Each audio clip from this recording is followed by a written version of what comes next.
On the line now by Dr. Andrew Leech, GP and Director of the Garden Family Clinic in Murdoch. And today we're going to be talking about trends in childhood mental health. So good morning, Andrew.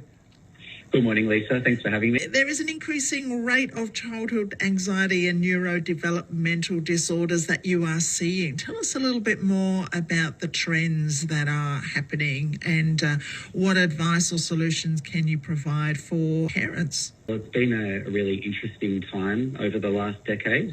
I think there's been sort of exponential growth in those areas, mental health particularly, and anxiety in children and adolescents. And we're seeing that in primary care and general practice as being a really significant issue. And it's making us very busy as well, which is making it harder for people to get follow-up and get support that they might need. But certainly one positive out of all that is the awareness of mental health. It's great that people come in and get help when they need it, and we're really happy to see them. But it has put a bit of a challenge in terms of getting the help through services such as psychologists or onto a paediatrician if they need secondary care. So one of those areas has been trying to get that support and help, and there's been longer wait times across WA, I know, for getting those extra support for those families. So that's the trend. I mean, we're seeing it growing, and we're seeing all different types of presentations, and not just anxiety, but across ADHD and neurodiversity. And autism. Other areas like that have been also quite busy for us, and I think there might be, again, in those areas, a lot more awareness and a lot more early intervention going on with people coming in early to try and get that help. Yeah, so Andrew, when are parents reaching out for help? Is it something that they are noticing themselves, or is it perhaps through the schooling and teachers? How do they typically present to your practice?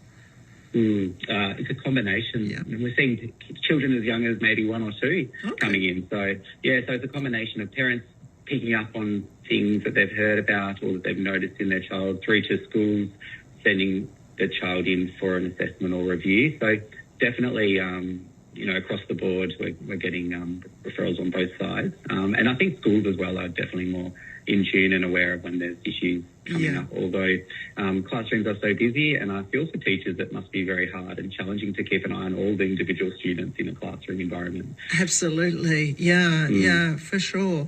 And what are some of the ways that parents are coping around the challenges of getting professional help with long waiting lists and there being more people that need services than there are services available? What can parents do in the interim, or how can they get the care that their children need? Yeah, well, I'm always a big advocate for GPs. Yep. So finding a really good GP that they feel validates and listens to them, making sure they have longer appointments with that GP so they can get some of those more complicated issues out, perhaps write things down so they don't forget anything, and have regular follow-up with that GP as that point of call. And I think in primary care we're good at navigating the system, so making sure that they connect to those various areas, but be patient because it is taking a lot longer at the moment. It might take a few months to connect that team together, so maybe even to a year or 2. So just being patient and keeping at least someone in the loop like that, plus your teacher, educator at school. Yeah. And what other, outside of GP practice and the medical system, are you aware of any other community or peer support groups that parents may reach out to for some basically support? I'm sure there's lots in each area across WA, but I'm always letting people know about that BRAVE program online, so BRAVE, which is a really good free program for parents and children to use for anxiety and parenting. The Triple P program, which is a positive parenting program, is really great as well for parents who are having trouble with behaviour in their children. But just the basics, just connecting socially, going outdoors, enrolling their child in a sport or a group activity, just really simple, practical things that can help them with self-esteem and their mood. Okay. And the positive parenting program, Andrew, is that by referral or can anybody enrol in that? No, anyone can enrol in that. It's generally funded by the local councils Yeah. or by the state government, so it's usually quite subsidised. But Great. yeah, anyone, you can just self-refer. Yeah, good. And reaching out and having your own support system in place and asking for help, I think, is another big one. I was just chatting online with Emma Krause, who is a comedian. She's got a show coming up in the Perth Comedy Festival, and a lot of her comedy material is around women and that feeling that we have that we've got to keep everything together and keep up appearances, even though life might be unravelling under the surface. So I think that part of that raising awareness is also recognising that, look, just because we might be having a smile on our face, it doesn't mean to say that we're not having a bad day. So taking time to ask how people are and, being supportive wherever you can. We just don't know what's going on for people, do we?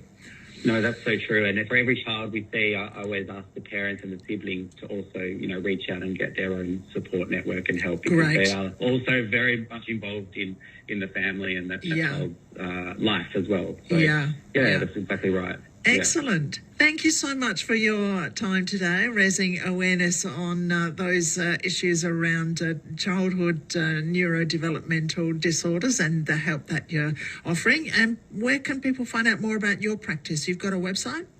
Yes, thegardenmedical.com. We're actually south in Murdoch and Piara waters, but we're certainly happy to see families. It's an area we enjoy. That's wonderful. Thanks a lot for your time today, Andrew. Thank you. No problems, Lisa. You're listening to 89.7 FM.